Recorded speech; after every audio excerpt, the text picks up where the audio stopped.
¿Qué tal, amigas, amigos? Muy buenas tardes a todas y todos. Buen domingo. Estamos por iniciar la primera sesión de la sexta temporada de Diálogos Interactivos, la cual estará dedicada a reflexionar sobre el tema análisis criminológico de la explotación sexual comercial de niñas, niños y adolescentes en México. Vamos a esperar unos minutos más para que las personas se puedan unir, se puedan eh, ir juntando en esta sesión y así entonces comenzar.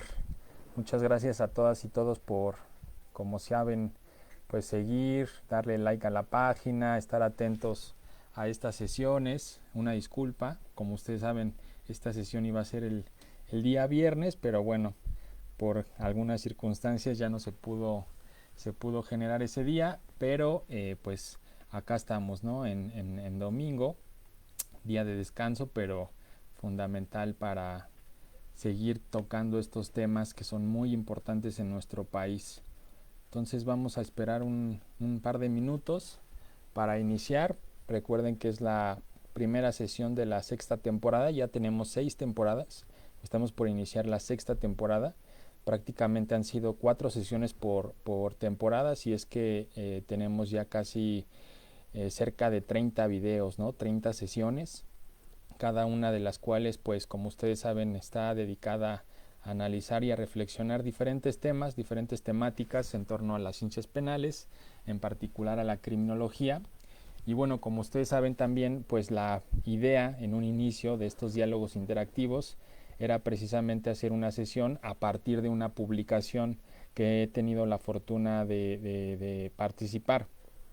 Sin embargo, pues en algunas de las sesiones han sido pues coyunturales, ¿no? De algunos temas que se han tocado, por ejemplo, no sé si recuerdan el atentado a Harfuch, ¿no? Pues hicimos una sesión, también esta parte del abuso de poder policial, también hicimos una sesión relativa a ese tema. Entonces, en realidad, pues hemos también incluido en todas estas sesiones algunos temas coyunturales, ¿no? Que se están tocando en los diferentes medios, en las diferentes redes sociales, pero bueno, la naturaleza de estos diálogos interactivos era precisamente hablarles en cada una de las sesiones de alguna de la publicación, ya sea libro, artículo o capítulo de libro en la cual he tenido la fortuna de participar.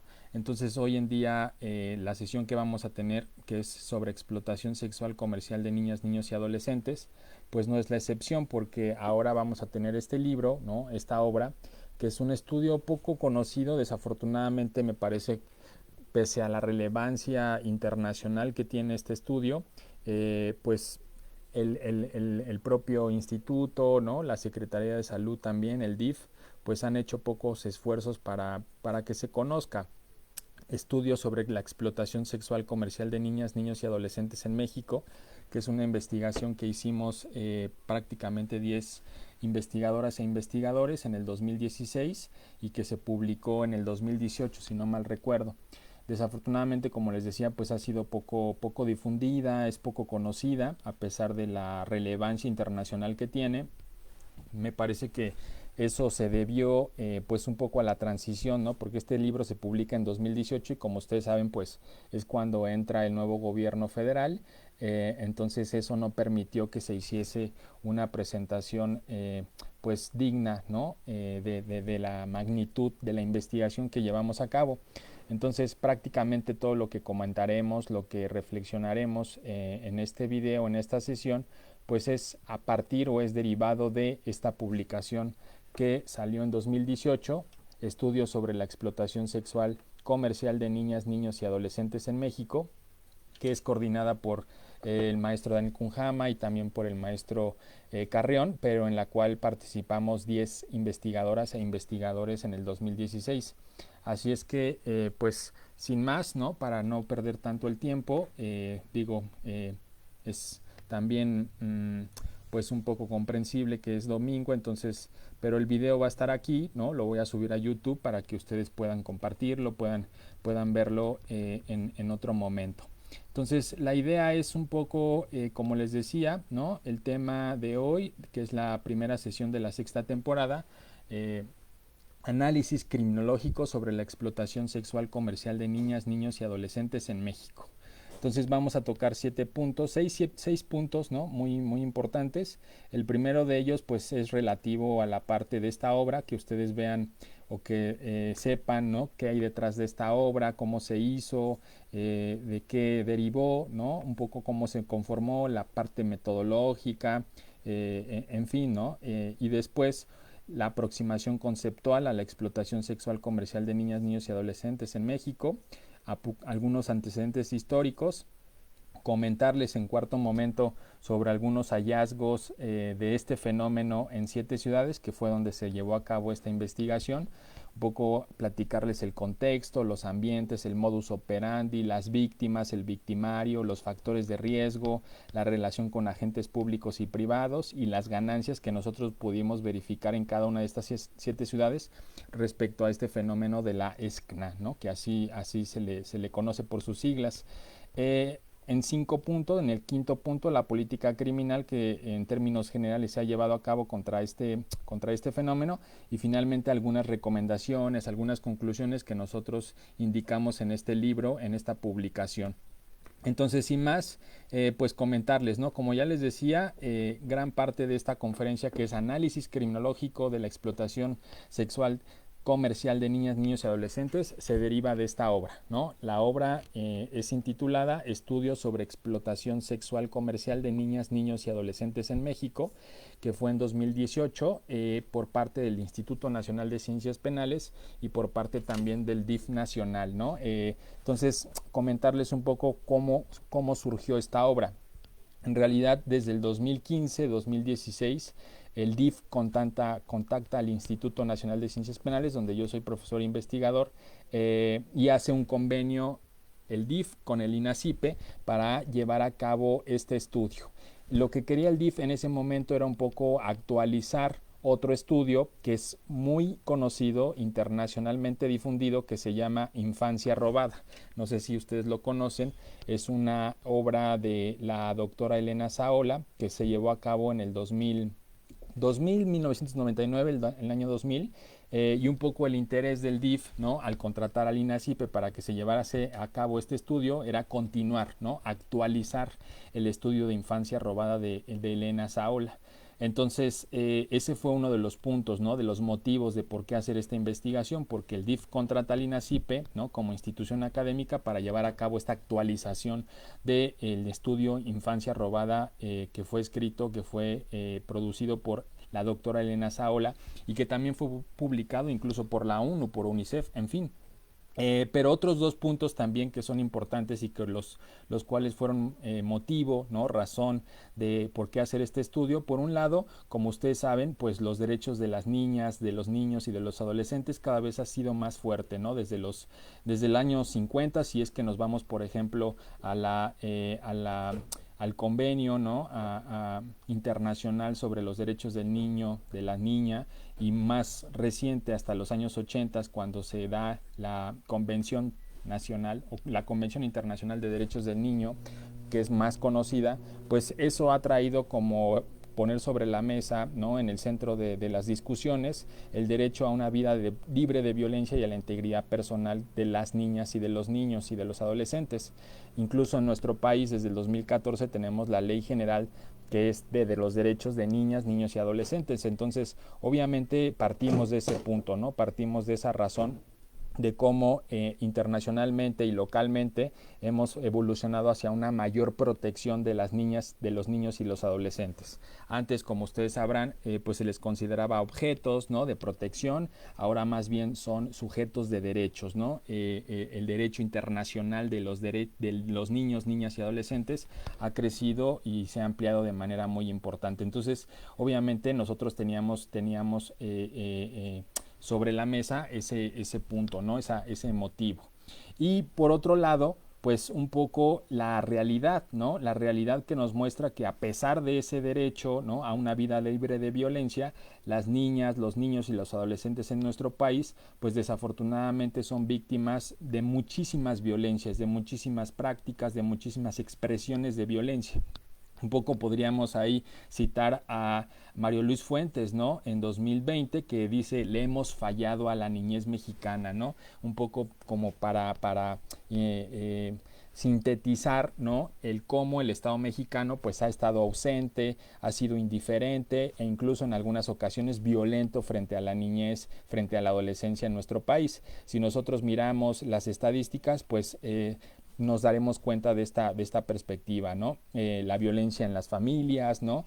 La violencia como forma de educación, como forma de disciplina, también la parte de la trata de personas, que se enfoca mucho a niñas, adolescentes, la parte de las violaciones, del abuso sexual, de la pobreza. O sea, también hay una violencia estructural muy fuerte frente a las niñas y los niños y adolescentes, la parte de la educación, la parte de los contextos de desigualdad, en fin, ¿no? Entonces tenemos obviamente un panorama bastante oscuro, ¿no? Entonces son como dos líneas, ¿no? Por un lado, lo jurídico, que nos dice, pues, tienen derecho a una vida libre de violencia, la integridad personal, como les decía, internacionalmente y localmente se ha producido un andamiaje jurídico muy importante, pero en la parte de la realidad, ¿no? En la parte de lo social, pues vemos que desafortunadamente hay muchísimos retos, ¿no? Entre otros, pues esta parte de la protección frente a la explotación sexual comercial de niñas, niños y adolescentes. Entonces, esos fueron como los 3 puntos, ¿no? Las 3 razones más importantes de por qué hacer este estudio de campo, un estudio en las ciudades que ya vamos a comentar más adelante, ¿no? Entonces, por un lado, el derecho a una vida libre de violencia, que se está contenido en la Ley General de Derechos del Niño y de la Niña y los Adolescentes en México. Por otro, esta realidad que nos habla de cómo le hemos fallado a la niñez mexicana. Y por otro, pues la idea, ¿no? O la solicitud del DIF por actualizar este estudio de infancia robada que ya les comenté. Entonces, en ese sentido, hicimos esta obra, ¿no? El estudio sobre la explotación sexual comercial de niñas, niños y adolescentes en México, la cual tuvo como objetivo actualizar, ¿no? Datos cuantitativos y cualitativos de fuentes originales de infancia robada en México, su análisis e interpretación interdisciplinaria con la finalidad de estudiar la evolución y el comportamiento del fenómeno, así como para la evaluación y formulación de políticas públicas. O sea, en términos generales, el objetivo más importante, como les decía, era actualizar este informe. Ya veremos un poquito más adelante cómo nuestro estudio no es de que critique al primero, ¿no? A infancia robada, sino que más bien lo robustece en diferentes variables, ¿no? En diferentes perspectivas. Entonces es un estudio que complementa, ¿no? El de infancia robada. Como objetivos específicos, por un lado, pues se tuvo la descripción actual en términos cuantitativos, ¿no? Después la descripción de conceptos rectores. En tercer lugar, contextualizar situaciones sociodemográficas y económicas de estas 7 ciudades. Y finalmente, realizar el estudio de campo, ¿no? En realidad, el corazón o la esencia de esta investigación, aparte de la reflexión conceptual, histórica, teórica, pues fue la realización del estudio de campo, ¿no? Ya veremos más adelante que llevamos a cabo entrevistas a víctimas, a victimarios, grupos focales con algunas instituciones, recorridos también en las 7 ciudades que fueron elegidas, en fin, ¿no? Entonces, ese fue un poco como el objetivo general. Obviamente, cuando el DIF contacta al INACIPE, pues el INACIPE conforma un comité interdisciplinario experto, que es el que llevó a cabo este estudio sobre la explotación sexual comercial de niñas, niños y adolescentes en México. Les voy a comentar un poquito sobre el perfil de las personas que conformamos este equipo, porque me parece muy importante subrayar, ¿no? Como hoy saben todas y todos, pues ya no es posible llevar a cabo un estudio sobre por una persona, ¿no? O por una disciplina, o por una perspectiva teórica, o por una perspectiva metodológica. Hoy tenemos que enriquecer nuestra visión, nuestras perspectivas, nuestra aplicación de la ciencia. Entonces fuimos 10 personas, 10 investigadoras e investigadores, hombres y mujeres de diferentes edades, de diferentes disciplinas. Imagínense, había gente que era, pues obviamente, con formación de derecho, con formación de sociología, de criminología, de derechos humanos, de filosofía, de psicología y de geografía. Entonces, eso fue muy interesante y fue una de las diferencias con el primer estudio de Elena Saola, porque al final de cuentas, Elena Saola pues fue la líder, ¿no? Visible, la líder teórica en ese primer primer estudio de infancia robada en el 2000. Como ustedes saben, Elena Saola pues es doctora en antropología social. Entonces lo que un poco quisimos fue precisamente complementar esa visión con otras perspectivas. Por eso es que conformamos un comité de expertos interdisciplinario, no solo desde la parte jurídica, sino también desde la sociología, la criminología, la filosofía, la psicología, la geografía, en fin, ¿no? Entonces eso es muy importante. ¿Cuáles fueron los procedimientos metodológicos que nosotros seguimos? Por un lado fue pues la investigación de gabinete, ¿no? En realidad esta investigación fue mixta. Por un lado la investigación de gabinete sobre los conceptos, sobre los antecedentes, sobre las teorías, sobre algunos estudios, informes que se han hecho sobre este fenómeno en nuestro país, pero por otro lado, como les decía, el corazón de la investigación fue el trabajo de campo. Y en ese sentido, ¿no? Hicimos pues 370 entrevistas. Es un mundo, ¿no? Estos 10 investigadoras e investigadores fuimos distribuidos en las 7 ciudades para llevar a cabo cada uno pues entrevistas, grupos focales y recorridos. Entonces al final de cuentas tuvimos 370 entrevistas, ¿no? A diferentes actores, ya sea víctimas, a victimarios, a procuradores de justicia, ¿no? A secretarios de seguridad pública, a policías, a ministerios públicos, a jueces, a representantes de organizaciones de la sociedad civil, a diferentes instituciones, ¿no? Como ya lo veremos más adelante. También hicimos 17 grupos focales y finalmente 22 recorridos. Las ciudades que nosotros escogimos fue un poco, como ya les decía, era actualizar, ¿no? El objetivo principal de este estudio fue actualizar el estudio de infancia robada de Elena Saola en el año 2000. Y en ese entonces Elena Saola, por un montón de razones también, ¿no? Por un poco porque se sabía que el fenómeno estaba en estas ciudades, porque también las ciudades estaban como muy preocupadas, ¿no? Y muy ocupadas porque el DIF diera este informe en el año 2000. Entonces nuestra investigación continuó con esas 6 ciudades, pero anexó una más, ¿no? Entonces estas 7 ciudades fueron Acapulco, ¿no? En Guerrero, Tenancingo, en Tlaxcala, que fue la que se anexó en este estudio y que no viene en infancia robada, Tapachula, en Chiapas, también Ciudad Juárez, ¿no? En Chihuahua, Tijuana, la otra fue Guadalajara y finalmente otra de las ciudades que también fue fundamental, Cancún, ¿no? Esas fueron las 7 ciudades que nosotros identificamos, que nosotros seleccionamos para hacer el trabajo de campo, ¿no? Son 7 ciudades, 370 entrevistas, 17 grupos focales y 22 recorridos en cada una o en general, ¿no? Dentro de estas 7 ciudades. Un punto muy importante, como les decía, es que si bien es cierto, el objetivo general era continuar con el informe de infancia robada realizado desde el año 2000 por Elena Saola y publicado por UNICEF, por el DIF nacional, nosotros tratamos de diferenciarnos, tratamos de complementar, de ir más allá de ese estudio generado por Elena Saola. Entonces aquí son como 4 o 5 puntos en los cuales nosotros nos diferenciamos del primer estudio. Por ejemplo, una primera diferencia, ¿no? Que es muy importante subrayar, es que en ese entonces, en el año 2000, Elena Saola en su estudio Infancia Robada hablaba de 4 modalidades muy generales de la explotación sexual comercial de niñas, niños y adolescentes. Nosotros, en vez de seguir o de continuar con la lógica de las modalidades, nosotros más bien hablamos de ambientes y de contextos. Es decir, lo que ella hace es en qué modalidades se puede generar la explotación sexual comercial de niñas, niños y adolescentes. Entonces dice, por ejemplo, una de las modalidades más importantes pues tiene que ver con la prostitución, ¿no? Otra de ellas pues tiene que ver con el turismo sexual. Es decir, son tipos penales, ¿no? En los cuales dentro de ellos puede generarse la explotación hacia niñas, niños y adolescentes y que puede ser comercial, ¿no?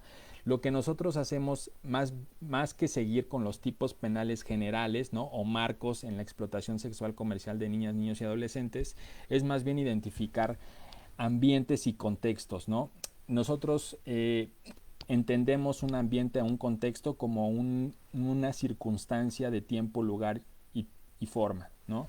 Es decir, que nosotros no estamos viendo en términos de factores ni en términos de realidades jurídicas, sino más bien de realidades sociales, ¿no? Entonces, por ejemplo, uno de los contextos, ¿no? en los cuales se puede realizar en los cuales se puede producir la explotación sexual es el trabajo, ¿no?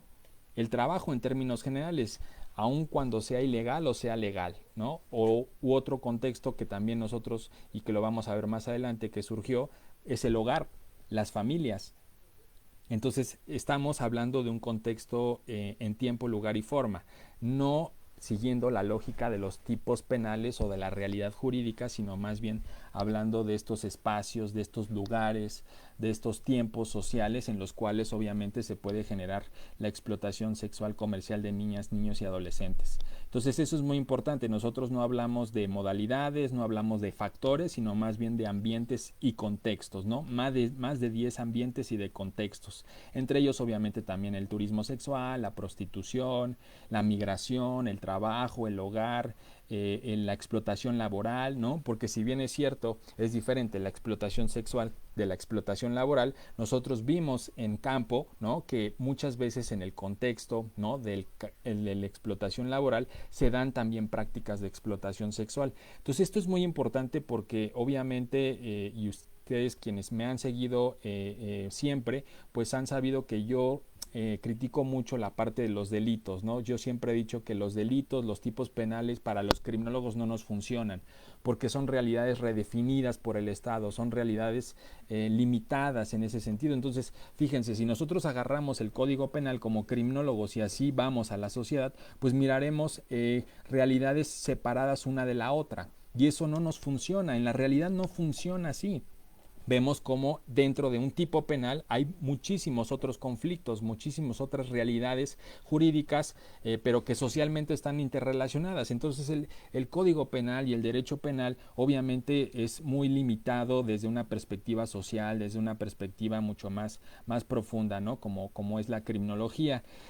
También nosotros huimos, ¿no? Del binomio víctima-victimario, que también estaba como muy centrado en el estudio de infancia robada, ¿no? Esto también es como ir en contra del derecho e ir en contra incluso de la primer criminología, que como ustedes saben es el positivismo, ¿no? La victimología positivista, que entiende que los fenómenos criminales se dan principalmente en una relación entre víctima y victimario, entre dos personas, ¿no? El malo, el bueno, la víctima y el victimario, el hombre y la mujer, el poderoso y el vulnerable, en fin, ¿no? Estos estereotipos que no nos sirven de nada, pero obviamente nosotros huimos de eso porque más bien hablamos de contextos, ¿no? Hablamos de una cantidad de actores muy importante, en las cuales obviamente reducirlo solamente a una persona o a dos, ¿no? De víctima y victimario, pues eso no nos funciona.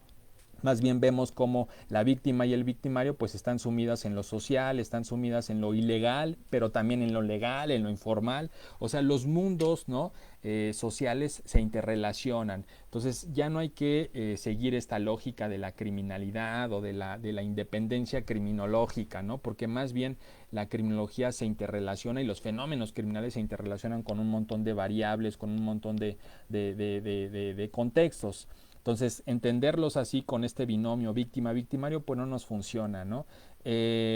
Otro de las diferencias, como ya les decía en un primer momento, en Elena Saola hablaba de 6 ciudades y ahora nosotros anexamos a Tenancingo, Tlaxcala. Como ustedes saben, desde los años 90 Tenancingo pues ha sido un lugar muy criticado, muy puesto en debate, ¿no? Sobre la explotación sexual, particularmente sobre la trata de personas. Entonces obviamente había una necesidad teórica, metodológica de incluir una ciudad más, ¿no? Además de Cancún, de Tapachula, de Ciudad Juárez, de Tijuana, de Guadalajara, de Acapulco, ¿no? Incluir a Tenancingo en estas ciudades que nosotros íbamos a visitar para generar este estudio de campo. Otra de las diferencias es que también en este estudio se amplían, ¿no? Los actores que vamos a entrevistar.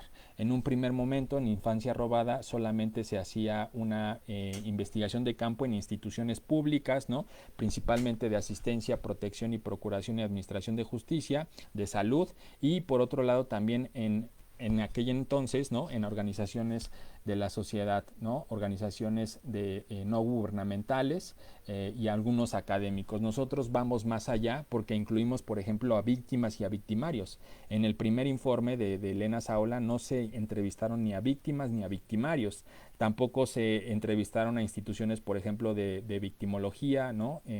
O de atención a víctimas. Tampoco se entrevistaron a instituciones de migración, tampoco a instituciones de seguridad. Entonces nosotros tratamos de ampliar, ¿no? Nuestra cartera de actores a los cuales íbamos a ir a entrevistar, precisamente para generar una mayor complejidad, ¿no? Y que obviamente sea una investigación mucho más directa y no a través de lo que dice la institución, ¿no? Porque el de infancia robada es un poco conocer la explotación sexual a través de las instituciones, a través de los fiscales, a través de las personas que dan protección, que sin duda es una visión muy importante, pero obviamente también hay que enriquecerla, hay que compararla, ¿no? Con lo que dicen las víctimas, lo que dicen los familiares, lo que dicen los transgresores, lo que dicen los académicos, lo que dicen las diferentes instituciones, no solamente del sistema de justicia penal o de la asistencia social.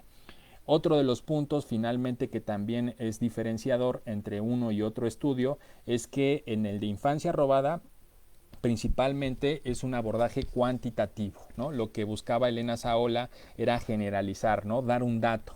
Como ustedes saben, en la investigación de las ciencias sociales, pues siempre está este fantasma, ¿no? Cuantitativo de lo que yo quiero son datos, lo que yo quiero son cifras, ¿no? Más bien nosotros, huyendo un poco de esa perspectiva, más bien hacemos una investigación cualitativa, ¿no? Donde no tratamos de generalizar, sino más bien particularizar, es decir, acercarnos a las víctimas, acercarnos al discurso de estas instituciones y profundizar sobre ellos para mirar el modus operandi, para mirar el perfil de las víctimas. Entonces no generalizamos, no tratamos de dar datos, aunque lo damos, por ejemplo, en el caso de las ganancias, ¿no? Un poco también para tener algún promedio, pero en términos generales el objetivo de esta investigación, ¿no? Que hicimos en 2016 a partir de la solicitud del DIF fue una investigación cualitativa. Lo que nos interesaba era más bien esta parte del discurso, ¿no? Esta parte de las vivencias, de las experiencias, no tanto del dato, no tanto de la cifra, no tanto de la cuestión estadística. Como les decía, no queríamos una visión institucional, sino más bien una visión criminológica y victimológica del fenómeno. Entonces, esas son algunas de las diferencias, ¿no? Que les digo, más que diferencias, son complementariedades, ¿no? No hay que observar a uno y otro estudio como antagónicos, sino más bien como complementarios. Entonces, en un principio, en el año 2000, tuvimos esa aproximación cuantitativa, ¿no? Institucional, y ahora se complementa eso con una cuestión cualitativa del discurso de las víctimas, de los victimarios en esas mismas ciudades. Ahora, un poco el segundo punto, como les decía, es aproximación, ¿no? La aproximación conceptual y contextual a la explotación sexual comercial de niñas, niños y adolescentes en México. En realidad este es también un tema, ¿no? Porque no es un delito en sí, ¿no? Sino que más bien es un fenómeno, es una práctica criminal que está interrelacionado con otros tipos penales, que se puede mostrar, como ya les decía, en el contexto del turismo sexual, en el contexto del trabajo, en el contexto de los hogares o de algunas organizaciones de la sociedad civil que estén prestando atención o protección a víctimas de trata. O sea, el fenómeno es muy complejo, ¿no? Entonces, lo que nosotros pudimos dar cuenta es que en muchas ocasiones desde lo jurídico pues se confunde, ¿no? Por ejemplo, la explotación sexual comercial de niñas, niños y adolescentes con el abuso sexual, ¿no? Que son totalmente distintos, porque en el abuso sexual obviamente no hay esta parte comercial, no hay esta parte de intercambio, ¿no? No hay esta parte forzada, ¿no? Es un poco más como una cuestión de tocamiento, como una cuestión que no hay un intercambio económico u de otra naturaleza. Entonces, obviamente es importante tener en cuenta ahí qué es la explotación sexual comercial, ¿no? De niñas, niños y adolescentes. Entonces, en ese sentido, nosotros podemos identificar como 4 elementos, ¿no? 4 elementos que son fundamentales para entender y comprender cuando estamos ante un caso de explotación sexual comercial de niñas, niños y adolescentes. Entonces, en un primer momento, el primer elemento tiene que ver con la explotación, y esto tiene relación principalmente con la relación asimétrica de poder entre la víctima y el victimario, ¿no? Hay una obligación, hay una retención, hay una una cuestión forzada, ¿no? De no voluntad. Entonces hay que estar atentos a esa práctica, ¿no? A ese elemento de la explotación, que no hay que verlo solamente como explotación económica, ¿no? O explotación sexual, sino de otras maneras, ¿no? De otras índoles. En segundo momento, ¿no? Esa relación asimétrica de poder obviamente tiene un componente sexual, ¿no? En este caso solamente estamos enfocándonos a la parte de la explotación sexual. Entonces ahí tendríamos que remitirnos a cuáles son las prácticas de naturaleza sexual con o sin contacto, ¿no? Físico, porque hay que entender de manera amplia esta parte. En tercer momento, lo comercial, ¿no? En la cual obviamente hay una transacción no solo económica, como les decía.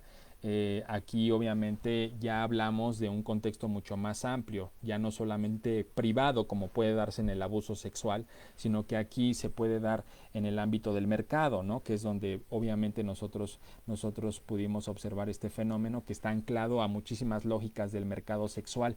Entonces aquí la transacción, el intercambio que hay entre la naturaleza sexual, ¿no? Y otra cuestión, ¿no? Que no necesariamente es económica, donde podemos ubicar, por ejemplo, bienes, favores o servicios. Como veremos más adelante, muchos de los niños son explotados a cambio, por ejemplo, de una recarga en el celular, ¿no? O por ejemplo de unos tenis o de ropa o de comida. Entonces obviamente hay que entender de manera amplia esta parte de lo comercial, no solamente en términos económicos, de dinero, de cash, sino también de otras cuestiones culturales, ¿no? Otras cuestiones que también son importantes tener en cuenta. Y finalmente, pues es un fenómeno que se dirige a niñas, niños y adolescentes, ¿no? Personas menores de 18 años o personas que no tienen capacidad para comprender el significado del hecho. Entonces son 4 elementos, ¿no? 4 elementos que nosotros podemos como desmenuzar, disgregar de esta práctica o de este fenómeno criminal: la explotación, lo sexual, ¿no? Lo comercial y finalmente el perfil de la víctima, ¿no? Que está dirigido obviamente hacia estos sectores etarios, ¿no?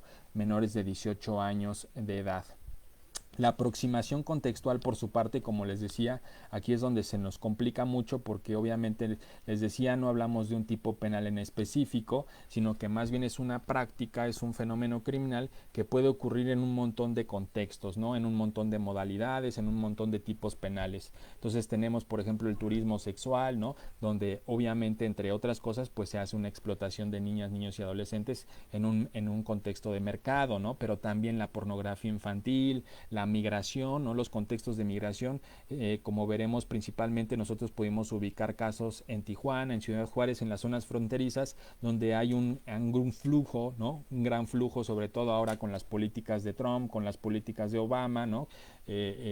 Pues vemos un gran flujo de migrantes, ¿no? Y muchos de ellos pues son niños no acompañados. Entonces muchas veces en esa situación de vulnerabilidad pues son explotados de manera comercial, ¿no? Sexual.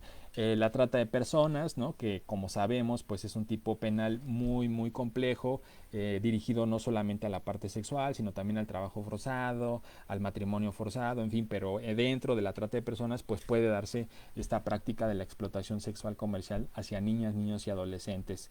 El contexto del trabajo, ¿no? El contexto del hogar, ¿no? De las casas, de las familias, la prostitución, ¿no? La explotación laboral, el trabajo forzado, el matrimonio forzado, delitos sexuales, tráfico, migración. Por eso les decía, hoy en día, ¿no? Y por ahí hace un par de días o en la semana compartí una publicación en esta misma página, un texto de Mara Gómez, ¿no? Que me pareció muy interesante, sobre cómo se deben de investigar hoy en día los delitos de la delincuencia organizada, ¿no? Que en realidad pues es el gran ente mediático en nuestro país, y bien se dice ahí, ¿no?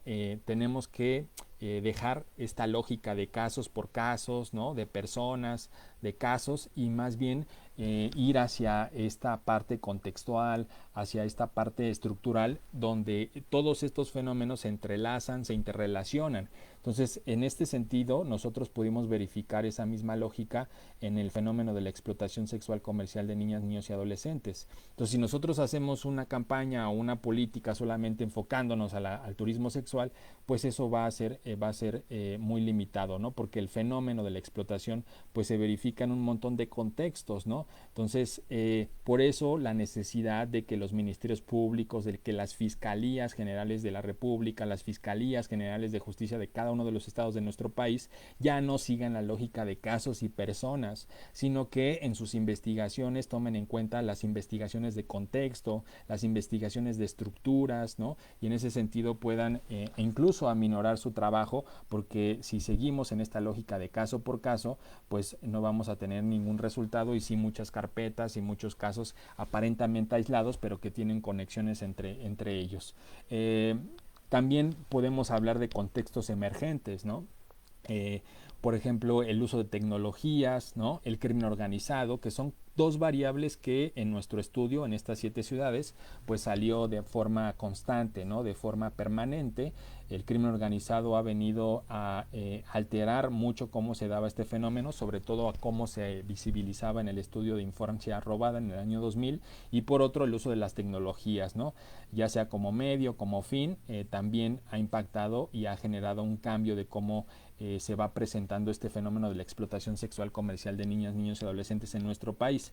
Entonces son dos contextos, ¿no? O dos campos emergentes, los cuales también hay que tener en cuenta y que no por sí mismos son tipos penales o realidades jurídicas ilegales, ¿no? Por eso les decía, hay que ir más bien a esta parte de los contextos, de los ambientes, de los espacios sociales y no en la lógica de los casos, de las realidades jurídicas que sin duda nos reducen, ¿no? En términos de investigación práctica operativa, el cómo llevar a cabo estas diligencias, ¿no? Estas cuestiones. Los antecedentes, ¿no? Históricos de la explotación sexual comercial de niñas y niños y adolescentes, que es nuestro tercer punto, pues ahí podríamos en términos generales hablar que este fenómeno pues no es un fenómeno reciente, ¿no? Un poco como pasa con la trata de personas, las personas creen que son fenómenos de hace mucho tiempo, ¿no? De propios del esclavismo, propios de la Edad Media. Sin embargo, lo que ahora vemos es que estos fenómenos siguen presentes, ¿no? Un poco como las renuencias de la modernidad, es decir, son fenómenos del pasado, pero que siguen presentes bajo otras expresiones, ¿no? Ya les decía, por ejemplo, el crimen organizado, las redes sociales, la tecnología. Entonces, todos estos avances sin duda han sido aprovechados para modificar esas prácticas del pasado que siguen estando presentes en nuestro país y en nuestro mundo, ¿no? Entonces, ahí obviamente hablaríamos de varias etapas a través de las cuales ha pasado esta práctica de la explotación sexual comercial de niñas, niños y adolescentes, ¿no? Por un lado el esclavismo, que como ustedes saben, bajo estos dos grandes contextos, que por un lado fue las guerras y el proceso de transformación mercantil, pues supuso que muchas personas quedaran bajo subordinación de otras, ¿no? En el mercado sexual, en el mercado laboral.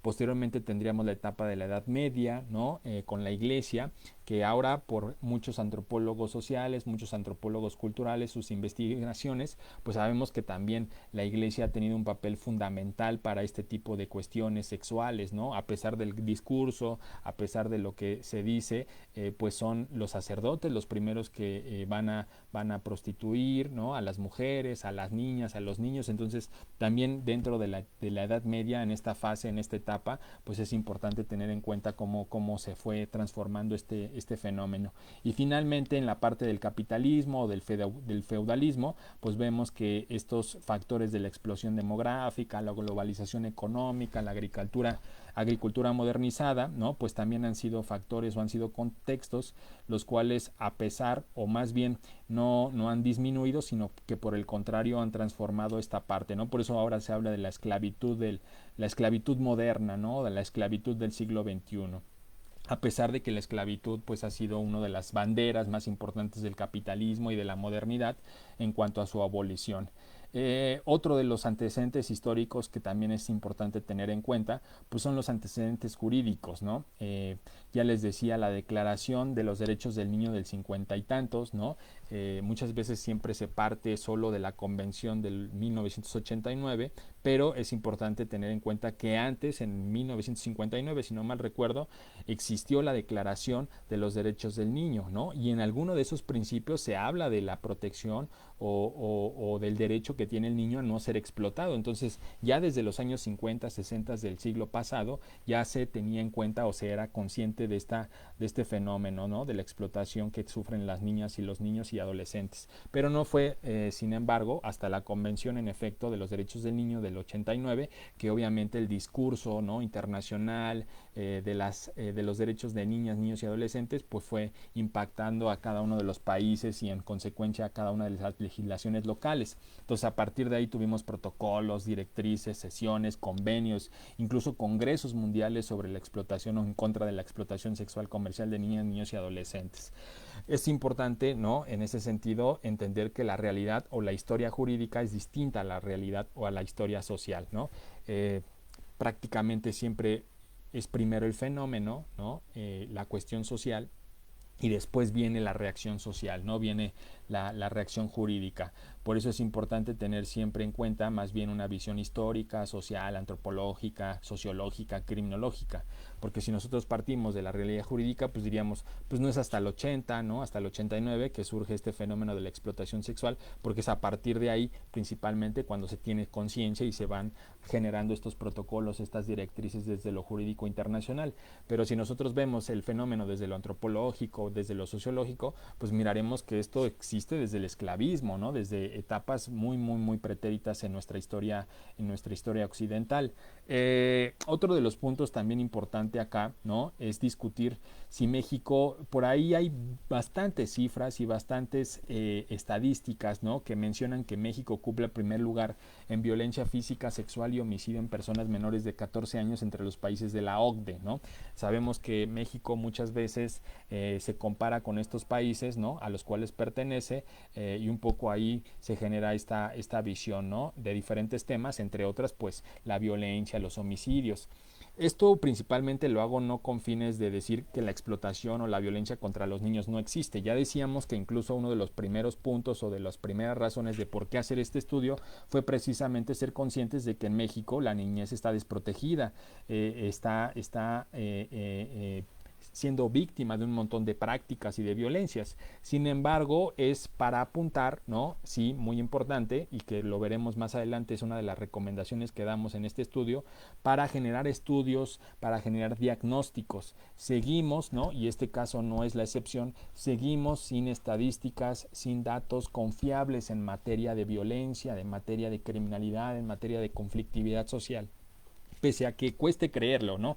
Muchas veces la gente que ha sido víctima de robo dice, pero ¿cómo es posible que sigan sin un diagnóstico? Pues a mí me asaltaron. Entonces se genera como esta animadversión, ¿no?, de que los teóricos y los académicos estamos alejados de la sociedad y que no nos subimos al camión y que, en fin, ¿no? Pero lo que nosotros sí es muy importante, acuérdense que nosotros como científicos sociales y que estamos muy cercanos a la política pública, lo que nosotros tenemos que tener en cuenta son las regularidades sociales, no los casos o los casos excepcionales. Para eso no se generan políticas públicas, se generan políticas públicas para los casos que están inmersos en una regularidad social. Para eso es importante la estadística, ¿no?, pero muchas veces sabemos que es muy limitada, ¿no? Entonces, por eso es que se hacen estos estudios cualitativos que complementan la realidad social. Entonces, sí, en términos estadísticos, en términos de datos confiables, objetivos, seguimos en nuestro país, a pesar de todos los esfuerzos que se han hecho, que sin duda son importantísimos, ¿no? Por ejemplo, las encuestas que hace el INEGI o el Secretariado Ejecutivo del Sistema Nacional de Seguridad Pública, que prácticamente desde hace 20 años tiene esta estadística mensual sobre la incidencia delictiva. A pesar de eso, seguimos sin contar con diagnósticos que nos puedan revelar la magnitud, que nos puedan revelar la profundidad de la conflictividad social que estamos viviendo en nuestro país. Y me parece que ese es y seguirá siendo uno de los principales obstáculos para generar una política de éxito en contra de la criminalidad, de la violencia que tenemos en nuestro país. Como cuarto punto les decía, ya es como entrar en materia, ¿no? Sobre el fenómeno de la explotación sexual comercial de niñas, niños y adolescentes en estas 7 ciudades que nosotros investigamos. Como les decía, ¿no? Para recordar un poco el contexto, este estudio se nos encarga, ¿no? Por parte del DIF. Un poco su objetivo es actualizar el informe de infancia robada que ya se había hecho en 2000, ¿no? En estas 6 ciudades. Entonces lo que nosotros hacemos es complementar ese estudio con una parte cualitativa e incluso anexando una ciudad más, ¿no? Para tener 7 en total. El corazón y la esencia de esta investigación entonces es el trabajo de campo, ¿no? Estas 10 investigadoras y 10 investigadores se distribuyeron en pares o en tríos para que cada uno de ellos fuera a una ciudad distinta o a un par de ciudades distintas a hacer este trabajo de campo.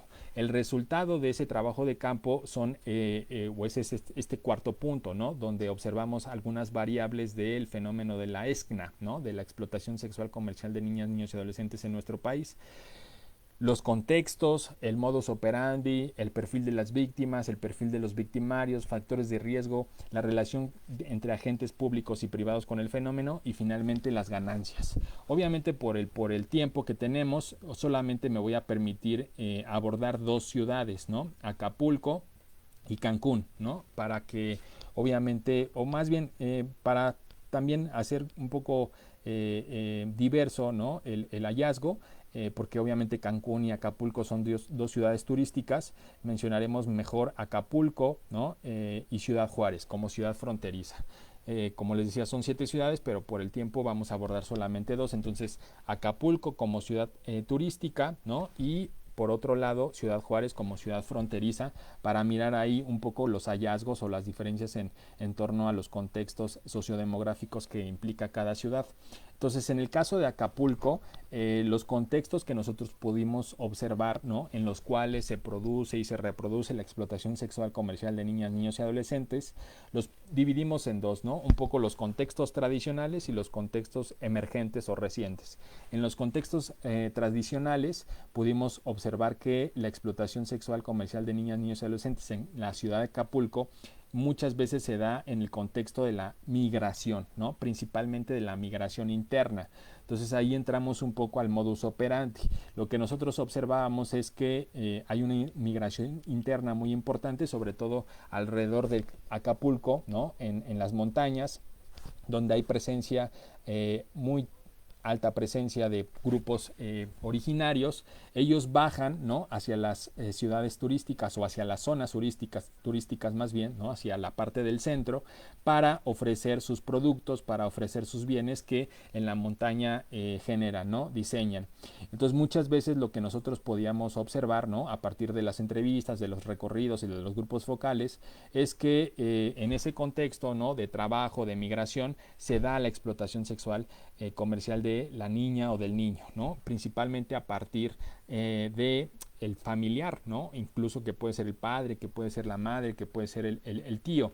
Entonces ellos bajan, ¿no? a estas zonas céntricas, turísticas, y en muchas ocasiones, ya sea por voluntad propia o más bien o por responder a un ofrecimiento, ¿no? De un turista, pues se da este contexto o se da esta práctica de la explotación sexual comercial de niñas y niños y adolescentes. Entonces ahí tenemos 3 contextos, ¿no? Por un lado, el contexto de la migración, ¿no? Porque son estas poblaciones de las montañas que bajan a la zona turística de Acapulco, pero también tenemos el contexto del trabajo, porque ellos están ofreciendo, ¿no? Los bienes y servicios que están generando desde las montañas para sobrevivir, para vivir. Y por otro lado, el contexto del turismo sexual, porque obviamente en ese contexto del trabajo, ¿no? Muchas veces turistas nacionales e internacionales, ya sea dentro del país o de otros países como Estados Unidos, Canadá o europeos, se acercan para comprarles a sus niñas, ¿no? por un tiempo determinado. Entonces ahí se da ese intercambio, ¿no? Entre ya sea dinero y parte sexual por parte del niño, ¿no? Entonces ahí vemos el fenómeno de la explotación sexual comercial de niñas, niños y adolescentes en el contexto de la migración, del trabajo y del turismo sexual como un contexto tradicional. Y por otro lado también tenemos el contexto reciente, ya les decía, pudimos también observar esta parte, ¿no? Ahí los contextos y los ambientes en los cuales se produce la explotación sexual comercial de niñas, niños y adolescentes, pues es la trata de personas, la pornografía, las adicciones, el internet, ¿no? La delincuencia organizada, los ambientes familiares y los ambientes escolares, ¿no? Entonces ahí, por ejemplo, les puedo hablar de dos modus operandi, ¿no? Que nosotros pudimos observar. Por un lado, este modus, que no es tan frecuente, pero sí existe, que se llama los paquetes Hotel Niño, ¿no? Son estos paquetes que ofrecen en otros países, ¿no? En la Deep Web, muchas veces, en los cuales no solamente se ofrece al turista, ¿no? Internacional, pues el hospedaje y todo lo que conlleva esta parte, ¿no? de turismo, sino que también va incluido un niño o viene incluida una niña, ¿no? De diferentes características, y obviamente pues ahí se está dando la explotación sexual comercial de niñas, niños y adolescentes en nuestro país. Y otro de los contextos, otro de los modus operandi tiene que ver con la delincuencia organizada, ¿no? Con el reclutamiento que la delincuencia organizada está haciendo o está generando en las escuelas y en los barrios de Acapulco, ¿no? Entonces es un reclutamiento obviamente para integrarse como sicario, ¿no? O como otra parte integrante del grupo organizado, donde muchas veces pues también el fin, ¿no? O la finalidad pues es la explotación sexual comercial, ya sea de niñas o de niños, y muchas veces también de adolescentes. Entonces tenemos como esos modus operandi en Acapulco. El perfil de la víctima, el perfil del victimario. Recordemos que es una investigación cualitativa, ¿no? Entonces no podemos leer con la lógica cuantitativa estos datos, ¿no? Porque entonces cualquiera podría decir, entonces todos los casos, ¿no? Que se dan en Acapulco tienen que ver con la lógica del paquete Hotel Niña, ¿no? Hotel Niño. O todos los casos tienen que ver con este perfil de las víctimas o de los victimarios. Recordemos que eso es falacia, ¿no? Porque la investigación cualitativa pues se evalúa con criterios cualitativos. La investigación cuantitativa se evalúa con criterios cuantitativos. Entonces no es correcto, ¿no? Hacer una mezcla ahí heterogénea. Entonces aquí tenemos algunas características, ¿no? Algún perfil, ¿no? Que, repito, no es generalizable, no es universal, sino que a través del discurso, a través de las entrevistas, del contacto directo que tuvimos con estos actores, pues pudimos observar como esta constante, ¿no? Estos patrones en las víctimas. Entonces el perfil de las víctimas, por ejemplo, va de 6 a 17 años, ¿no? Algunas de ellas tienen características psicológicas, características sociodemográficas, económicas, pues bastante particulares, como puede ser la baja autoestima, ¿no? Un precario nivel económico, ausencia o bajo nivel de estudios, ¿no? Algunas personas, como les decía, sobre todo en el contexto de la migración interna, pues son indígenas, ¿no? Son pueblos originarios.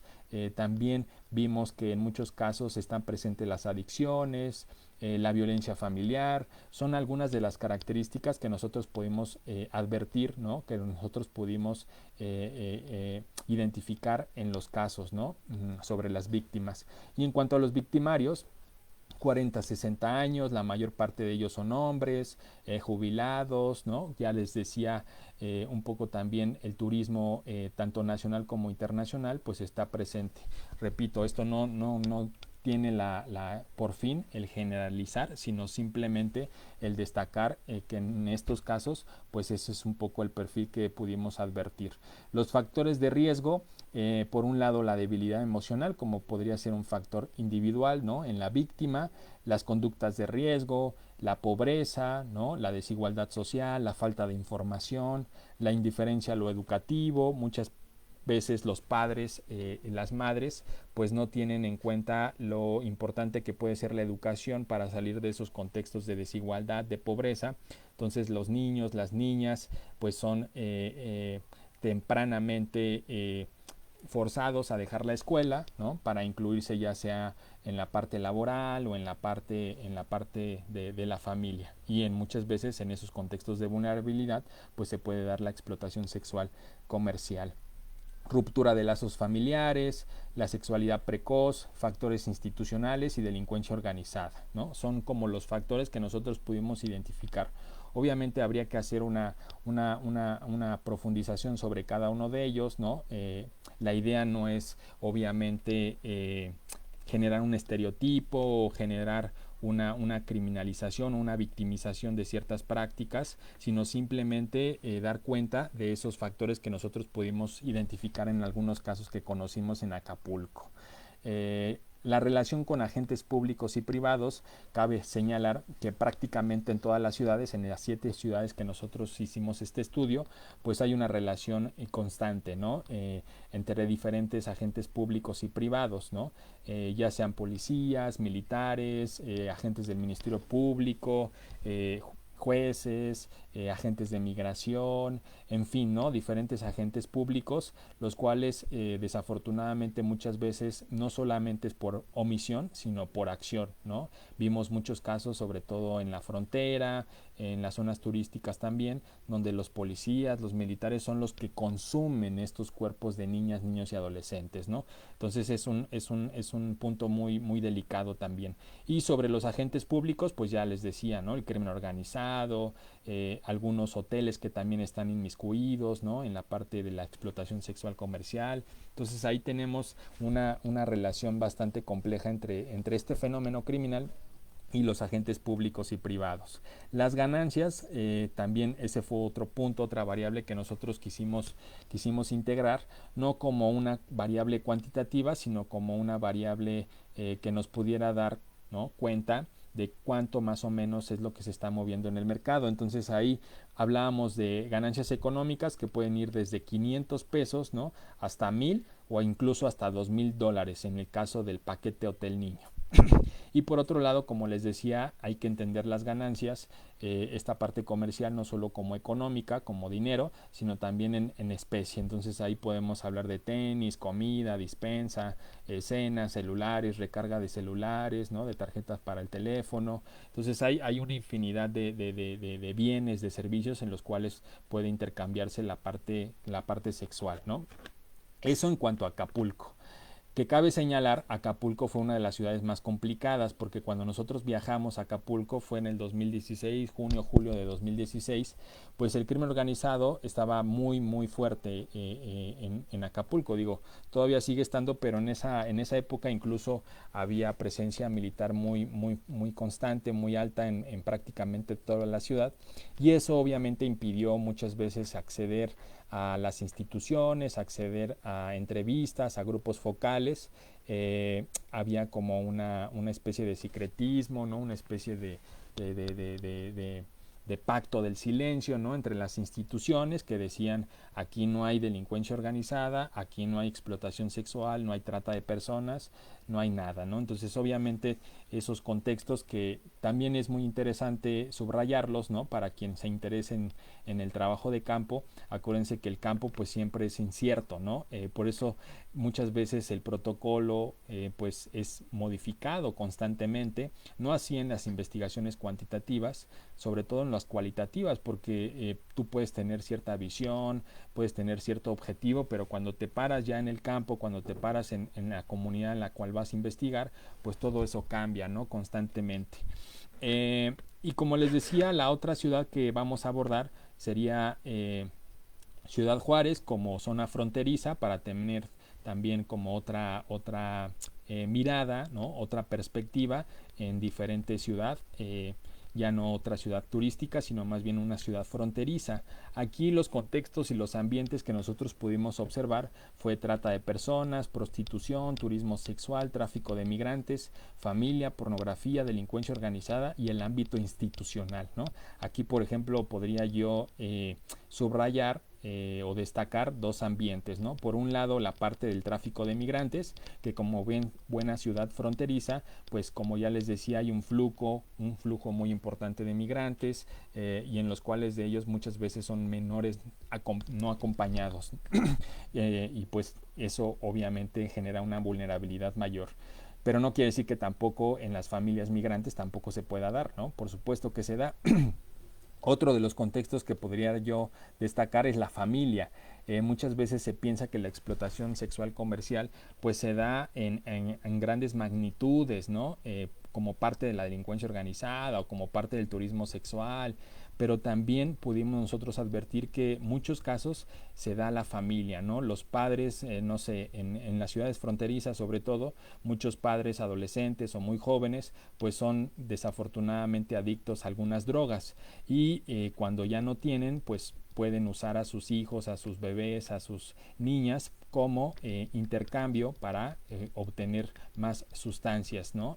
Para su adicción. Entonces ahí se puede dar la explotación sexual comercial. Recuerdo que también otro caso que se daba en el contexto familiar y se fue en Tijuana, si no mal recuerdo, pues era el propio padre, ¿no? Que también explotaba a su niña, ¿no? Con un amigo que tenía que era pintor. Entonces muchas veces también este contexto de la explotación desafortunadamente se da en el lugar que se supone es el lugar de mayor protección hacia niñas, niños y adolescentes, pero que desafortunadamente vemos que sobre todo hace algunas décadas pues se ha convertido también en un lugar de vulnerabilidad. Y finalmente la parte institucional, ¿no? El ambiente institucional. Desafortunadamente no fueron muchos casos, pero sí hubo, ¿no? Algunos donde organizaciones de la sociedad civil que se dedican a proteger, a dar asistencia, a ayudar a víctimas de trata de personas, a víctimas de abuso sexual, victimizan a las propias víctimas, ¿no? Que se supone les están ayudando, les están dando protección. Entonces ahí es cuando cuando hablamos nosotros del ámbito institucional, donde estas instituciones que se supone dan protección, dan seguridad a las víctimas ya en un primer momento de estas cuestiones criminales, se convierten otra vez, ¿no? En victimarias de esas mismas personas. El modus operandi, ¿no? Aquí podemos también hablar de algunas prácticas, de algunos casos, por ejemplo, práctica tolerada y consentida, donde padres y madres ofrecen los servicios sexuales de sus hijas e hijos a cambio de una remuneración, sea en dinero o en especie, ¿no? Ya les comentaba esta parte de las adicciones o del pintor también. Niños migrantes no acompañados, captados con fines de explotación sexual. También otro de los modus operandi, ¿no? que se genera en el trabajo, ¿no? No es una forma de violencia, ¿no? Que es también muy importante. Muchas veces veíamos que para las personas, ¿no? Para estos contextos comunitarios, la explotación sexual no es una forma de violencia, sino es un trabajo, ¿no? Un ingreso más que pueden tener las familias a través de la explotación de sus hijos e hijas.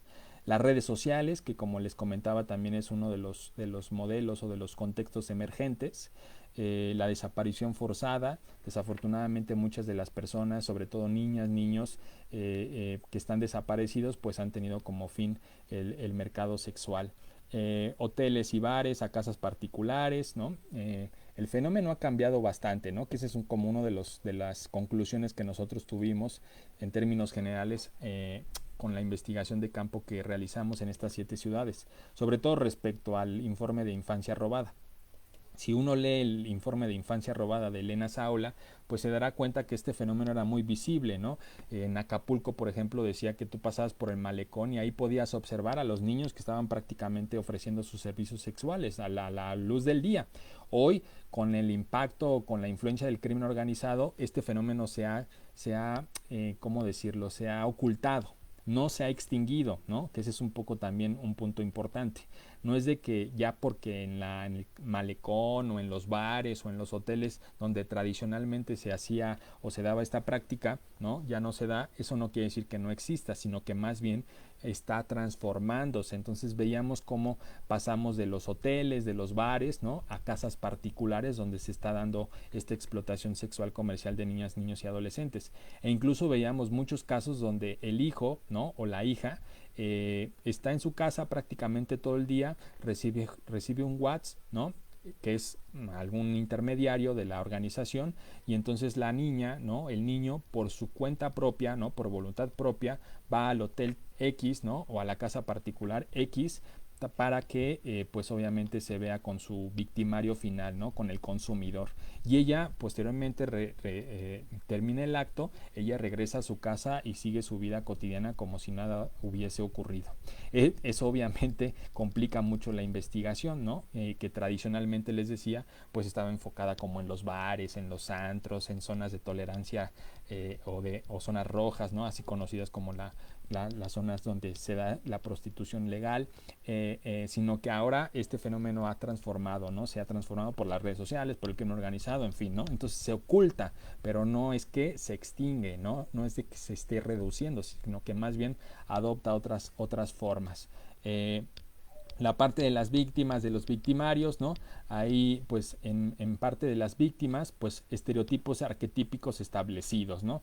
Que ahí un poco es complicado porque muchas veces cuando hablamos de este perfil que es más vulnerable en víctimas, ¿no? Sobre todo en mujeres o en niñas, y hablamos de características físicas, hablamos de características arquetípicas, pues muchas veces se entiende o se malentiende como si fuera una situación de discriminación, ¿no? O una cuestión de reproducir estereotipos. Sin embargo, esto es una cuestión como más descriptiva, ¿no? De cómo es el fenómeno en el mercado, ¿no? Como ustedes saben, el mercado, pues, al final de cuentas, destruye todos estos estereotipos porque prácticamente, pues, para todos hay gusto, como por así se podría decir, ¿no? Carencias de redes de apoyo, familiares y sociales, pocas oportunidades fue otro también de los factores o del perfil victimológico, baja escolaridad nuevamente. En cuanto a los victimarios, de 35 a 50 años, escolaridad baja, dueños de negocios, hombres y mujeres, que también es importante decirlo, ¿no? Hoy en día también se está rompiendo ese estereotipo, ¿no? De pensar que el niño, ¿no? En la explotación sexual comercial, el niño siempre es la víctima y el hombre adulto o adulto mayor es el victimario. En muchas de las ocasiones nosotros pudimos observar que cuando se da, por ejemplo, en el contexto de la escuela, ¿no? El intermediario, ¿no? O el que capta, ¿no? Al niño es otro niño, ¿no? Es su compañero que trabaja, no sé, para la organización de su tío o para la organización de su comunidad, y entonces hace el contacto un niño con otro niño. Entonces ahí se rompe, ¿no? Aunque obviamente el consumidor final pueda ser ya un adulto como lo marca el estereotipo de víctimas y victimarios en este fenómeno, pero es interesante mirar, repito, cómo se está transformando. Los factores de riesgo, ¿no? En Ciudad Juárez, situación económica, entorno familiar, falta de oportunidades, la migración, consumo de drogas, violencia, en fin, ¿no? La relación con agentes públicos y privados, como les decía, pues existió o existe participación de sectores del gobierno, tanto municipal como estatal, en el fenómeno. Y sobre las ganancias, pues vamos prácticamente desde 30 pesos hasta $10,000, ¿no? O sea, las ganancias en términos generales de este fenómeno son muy fluctuantes, ¿no? Puede ser desde algo muy mínimo hasta algo prácticamente exorbitante, ¿no? Depende de la víctima, depende de sus características, depende del contexto, de quién lo haga, de quién a quien pida, en fin, ¿no? Eso es un poco lo que nosotros entonces pudimos observar, pudimos identificar en estas 7 ciudades. Les decía, por el tiempo que tenemos solamente abarcaríamos estas 2 ciudades, ¿no? Acapulco como ciudad turística y Ciudad Juárez como ciudad fronteriza. Ahora bien, en el quinto punto, ¿no? ¿Cuál ha sido la política criminal frente a la explotación sexual comercial de niñas, niños y adolescentes en estas 7 ciudades en México? En términos generales pudimos observar que todas las ciudades han registrado acciones para el combate a este fenómeno de la explotación sexual comercial. Sería injusto decir que no se ha hecho nada. Desafortunadamente, gran parte de estas acciones, gran parte de estas medidas se han concentrado en, por ejemplo, pláticas de concientización, instalación de alertas de género, creación de consejos o comités contra la trata, implementación de operativos, firma de pactos o acuerdos para promulgar o modificar legislación. Es decir, que en términos de política criminal nos hemos enfocado mucho en 2 pilares. Por un lado, en la parte penal, ¿no? De generar legislación o modificar legislación, y por otro en la parte como más de prevención situacional, a través de operativos, a través de redadas, a través de castigos, a través de pláticas en las escuelas. Y entonces en ese sentido nosotros observamos que hay una ausencia por generar políticas públicas de calado, ¿no? De hondo calado, profundas. Por ejemplo, no vimos que en estas ciudades se haya hecho un diagnóstico. Ya les comentaba yo que es uno de los puntos más importantes en términos de violencia y criminalidad. ¿Cómo reducimos la violencia y la delincuencia? Bueno, el primer punto es saber qué tipo de violencia y qué tipo de delincuencia tenemos. no la tenemos. Desafortunadamente lo único, el indicador que nosotros observamos, por un lado son las estadísticas que nos da el secretariado, ¿no? Y por otro, pues la parte mediática, ¿no? La parte de los testimonios, de los medios de comunicación, los casos, en fin. Pero ambas, ¿no? De manera como extrema, pues no nos dan una visión objetiva, ¿no? Una visión contextual, una visión histórica del problema, y eso es lo que hace falta. Entonces, pocas ciudades han generado acciones para el conocimiento del problema, como la elaboración de diagnósticos, evidencia científica, perspectiva de género, tampoco la tienen. Trascender el binomio víctima y victimario, siguen pensando en este fenómeno como una víctima y un victimario sin tener en cuenta el contexto, la familia, el mercado, diferentes actores, ¿no? Entonces, en términos generales, podríamos decir, como les comentaba, si bien es cierto, todas las ciudades han hecho esfuerzos, todas las ciudades han hecho pues su tarea, ¿no? Desafortunadamente ha sido insuficiente para disminuir en términos reales, constantes, a largo plazo, este fenómeno tan tremendo, ¿no? Tan terrible. Y finalmente, como sexto punto, las conclusiones y las recomendaciones, ¿no? Que son varias. Trataré de identificar 2 o 3 para que entonces pasemos un poco como a las preguntas, a las dudas, si es que tienen alguna sobre este estudio, sobre este fenómeno en particular.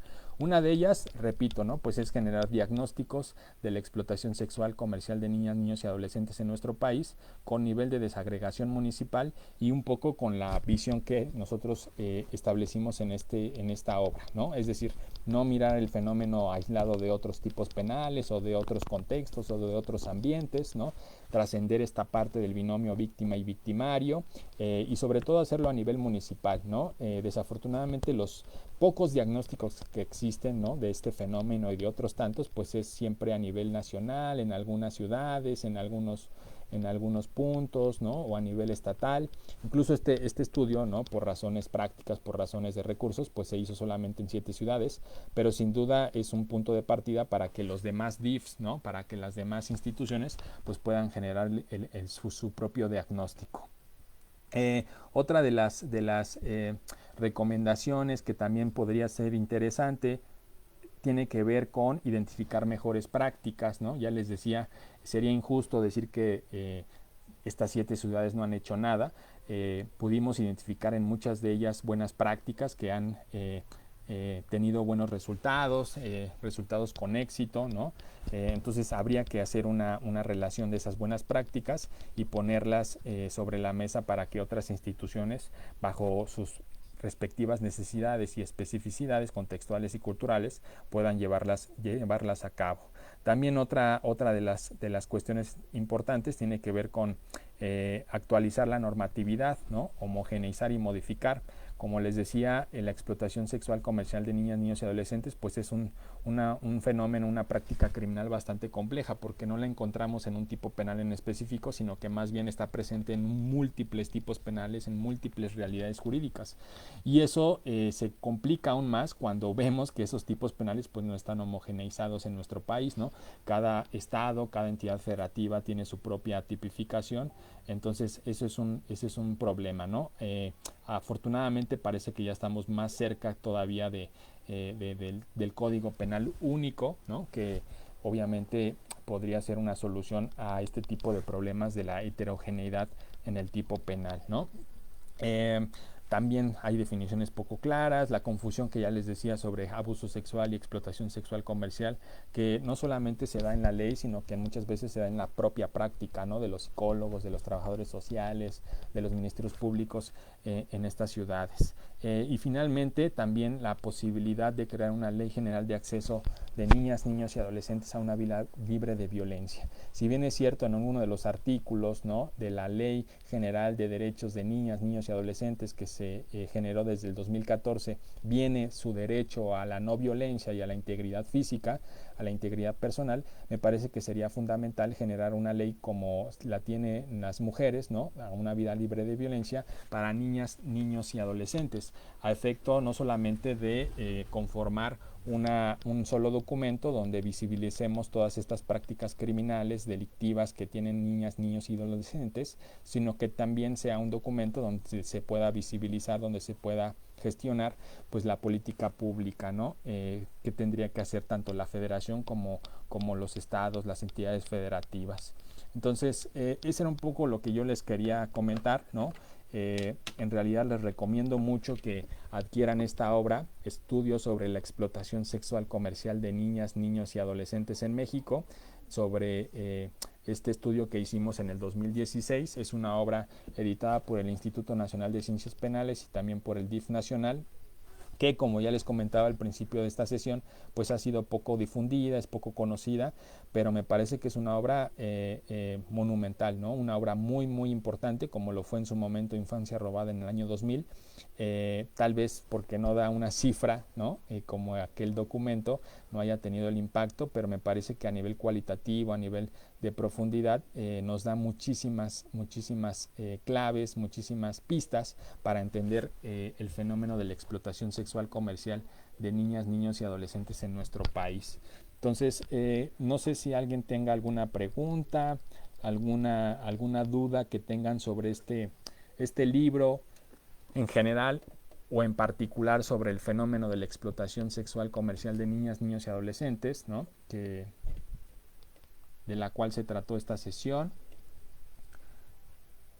Buenas tardes. García, María, Carlos Leiva, saludos desde Argentina. Gaby, saludos, profe. Jack, buenas tardes. Saludos, Alia. Alfredo, ¿qué tal? Buena tarde.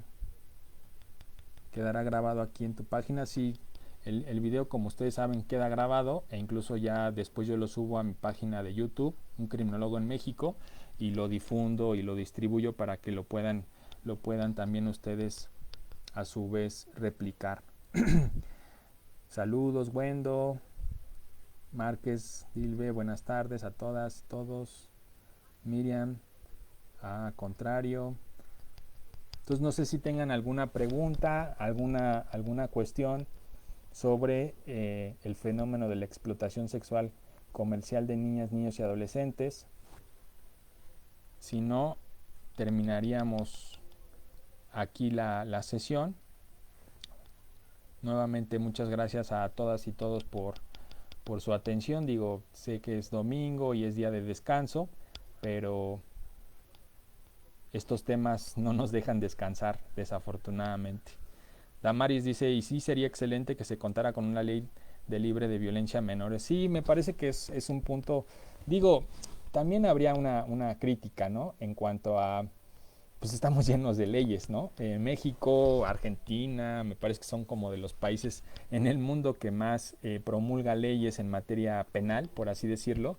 Tenemos muchísimas leyes, pero desafortunadamente cuando te tomas el tiempo para profundizar sobre cada una de las leyes, de los tipos penales, me parece que sí hay vacíos, ¿no? O sea, hay muchos, por así decirlo, muchas leyes en términos cuantitativos, pero cualitativamente, ¿no? En la calidad me parece que sigue siendo un vacío, ¿no?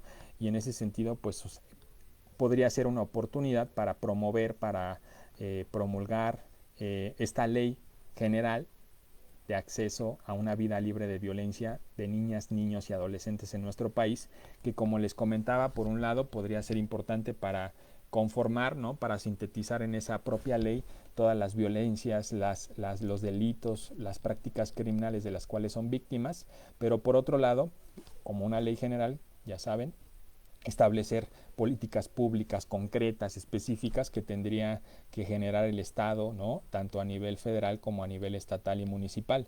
Entonces, yo creo que podría ser una buena recomendación, ¿no? Para nuestras legisladoras y legisladores generar esta ley.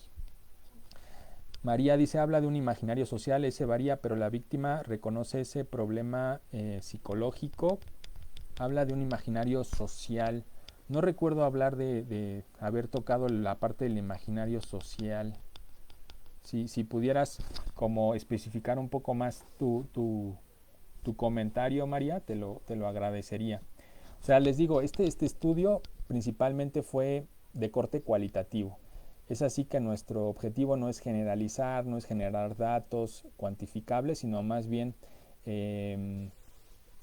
traducir un poco, interpretar el discurso, ¿no? Las experiencias, las vivencias, tanto de víctimas, de victimarios, de familiares, de personas que trabajan en las instituciones de seguridad, de procuración, de administración de justicia, centros penitenciarios, migración. Entonces, ahí, si pudieras comentar, María, te lo agradecería mucho.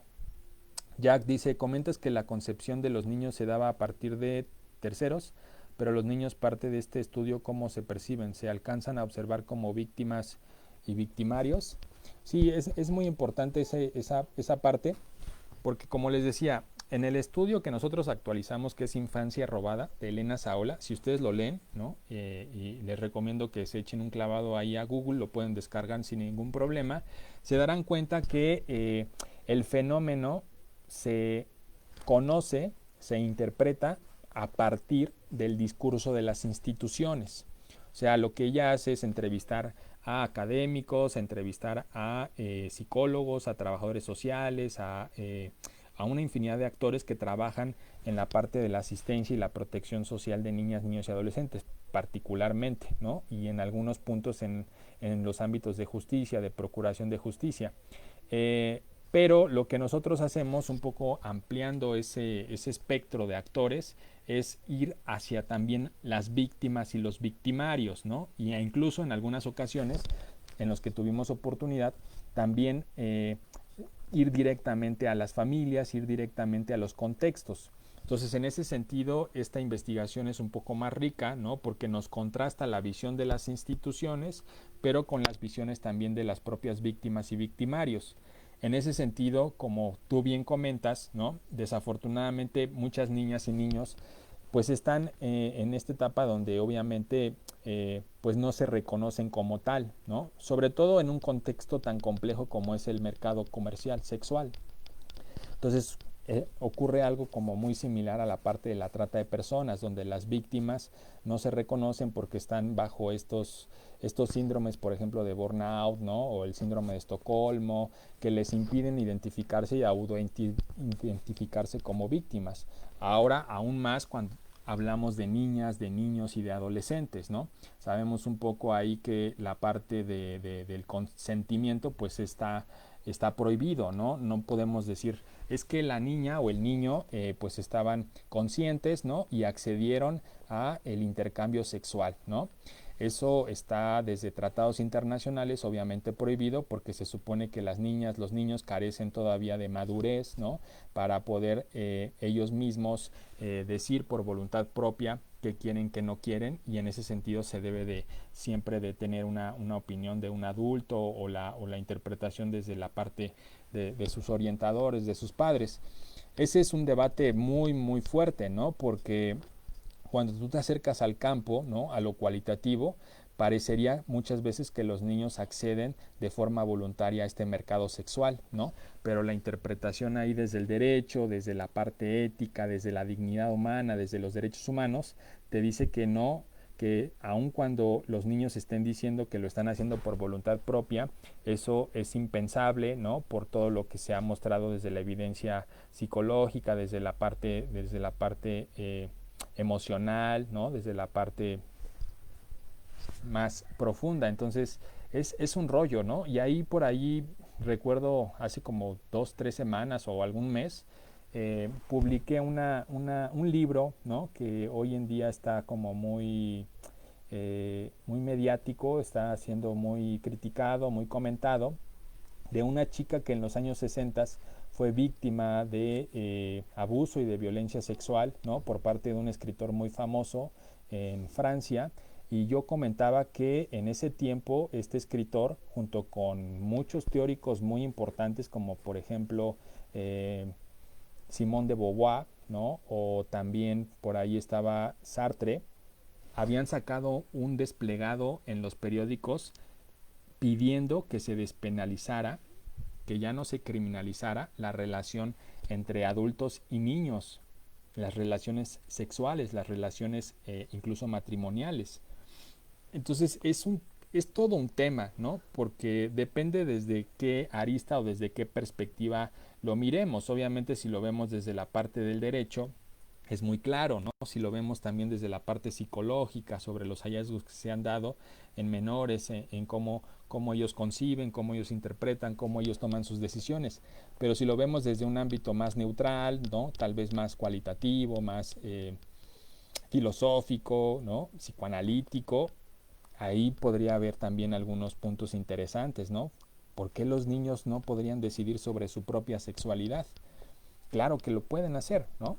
Entonces ahí, pero este libro que yo les publico es muy interesante porque ella ya después de que pasó prácticamente 20, 30 años, ella publica este libro y dice todo lo que sucedió cuando yo tenía 10, 15 años y con mi relación con este escritor, ahora lo entiendo, ¿no? Ahora sé que todo era forzado, todo era producto de una manipulación y en ese entonces, decía ella, yo había dado mi consentimiento y parecía todo normal, pero conforme fui creciendo, ese consentimiento viciado, ¿no? Como les digo en términos del derecho internacional, el consentimiento está viciado, ¿no? Para niñas, niños y adolescentes en la cuestión de trata, de la explotación sexual, pues se fue visibilizando cada vez más. Entonces es todo un tema y es muy interesante esta cuestión.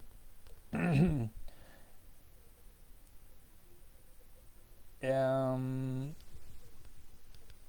Buen día, es cierto lo que mencionaste de que existen varias estancias de ayuda a mujeres y niñas víctimas de este tipo de violencia en donde siguen victimizando, pero creo que en la actualidad la sociedad en general también sigue conservando y expresando también esa idea y es un problema difícil de contrarrestar. Saludos. Gracias, Ma FG. Sí, sin duda, desafortunadamente como sociedad, y es también un punto que nosotros visibilizamos en este estudio, la sociedad, algunas comunidades siguen teniendo esta idea, por ejemplo, de que los niños son objetos, ¿no? Y que en esa percepción, ¿no? Cosificada, pues no está tan mal el que me den ciertos bienes, ciertos servicios, porque él sirva sexualmente a otra persona, ¿no?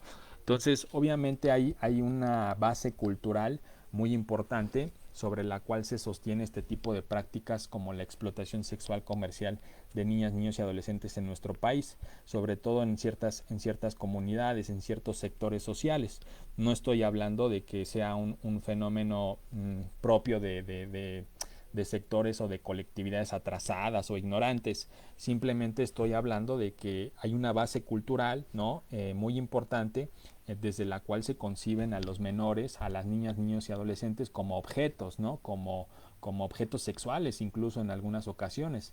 Entonces, sí, desafortunadamente es cierto, no es algo generalizado, son algunas instituciones, incluso por allí hay una iniciativa, ¿no? En 2014, 2016 hubo una iniciativa por modificar la ley de trata de personas vigente.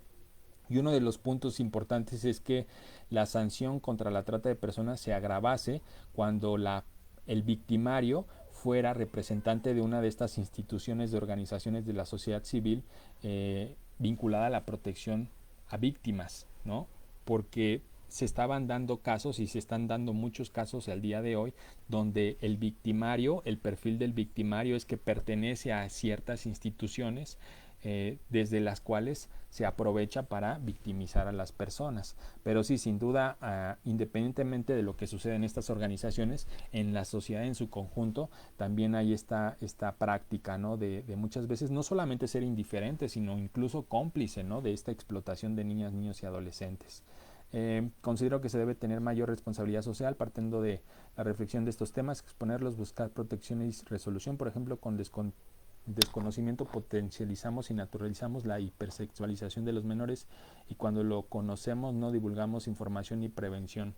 Sí, sin duda es un fenómeno muy, muy delicado, ¿no? Hiperdelicado, porque obviamente son niñas, niños y adolescentes y además tiene el componente sexual, que muchas veces sigue siendo un tabú en nuestras sociedades occidentales, ¿no? Que es un tabú como medio hipócrita, ¿no? Porque muchas veces, por ejemplo, ahora ya saben, ¿no? por esta ley, ¿no?, de derechos del niño, niña y adolescentes. Vemos, por ejemplo, que va a iniciar un programa y sale una leyenda de que se van a ver contenido sexual, contenido no propio para niñas, niños, adolescentes. Y bueno, tú abres las redes sociales, ves otro tipo de canales y está inundado todo de violencia, de partes sexuales. O sea, es una sociedad muy hipócrita, ¿no?, en ese sentido. Pero sí es un tema muy, muy, muy delicado, y en la cual obviamente tenemos que generar información, tenemos que generar prevención. Algunos de los psicólogos, por ejemplo, en ese sentido, trabajadores sociales que nosotros entrevistábamos, nos decían que un factor de riesgo es cómo los niños hoy en día pues están precisamente inmuidos en este contexto, ¿no?, de por un lado hipersexualización, pero por otro lado también los tabúes en la materia de sexualidad. Entonces muchas veces ese desconocimiento sobre su sexualidad, ese miedo sobre su sexualidad, también los expone a estos contextos de vulnerabilidad, no solamente para ser víctimas, sino aún ya siendo víctimas, no decírselo a sus padres o no comentárselo a quien más tenga confianza por esos tabúes, por esa represión de la sexualidad que tiene. Entonces eso también sin duda es un punto muy importante. Súper interesante el tema. Yo recuerdo poblaciones en vulnerabilidad social como chicos en situación de calles, en donde es habitual el comercio, pues hay muchos que consumen ese mercado, incluso servidores públicos como policías, los mismos educadores callejeros, además de las agresiones entre ellos. De igual manera, hace ya 15 años más o menos, grupos de adolescentes entre 13 y 17 años que eran chicas de consumo sexual de chicos privados de la libertad, como era San Fernando. Sí, sin duda es un fenómeno, eh, les digo, como muy tabú, ¿no?, por esa parte sexual y de niñas, niños y adolescentes, pero desafortunadamente es un fenómeno que constantemente sucede, ¿no?, en diferentes sectores. Y como bien mencionas, muchas veces los servidores públicos son los consumidores de estos cuerpos, ¿no?